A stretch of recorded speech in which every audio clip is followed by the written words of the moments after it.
I love talking to athletes because I feel like there's so many parallels that carry over that make them very successful in business. So, one of my final questions for you would be what stuff did you bring over from being a football player that helped you in business and entrepreneurship? Yeah, what's the one I just mentioned earlier of it's a grind, man. It's a daily grind. And that's what the average person, most people listen to this doesn't understand. They don't know that being Patrick Mahomes is not sunshine and rainbows, man, right? Being Tom Brady is not the best thing ever. Being Michael Jordan was not awesome because what all those guys do is they work their butts off day in and day out, 365 days a year. And the discipline that they have that other people don't have is off the charts. And yes, they're pretty athletic. They're pretty good at what they do too, right? But Tom Brady is the best example of that. He's the least athletic of them all, but he has the most discipline and ability to take all of that and make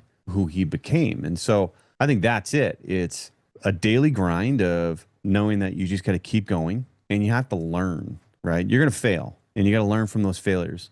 You know, being an athlete, we're constantly watching film, we're watching our mistakes, we're learning from our mistakes, and we're getting better. Because if you don't get better from your mistakes, you get cut, you get benched, it's cutthroat. And so you got to keep getting better, you got to keep learning. And I think lastly of all that, one thing I would say, I learned this from my mom. My mom taught me that you can do anything you want to do. You just got to be willing to work for it, right? And so I carried that attitude into being an athlete and then now into being an entrepreneur that, look, if I want to build an amazing 8-figure, 9-figure, billion-dollar business that helps millions and millions of people, I can do it. I can absolutely do it. And anybody listening to this can do it too. You just got to be willing to do the work.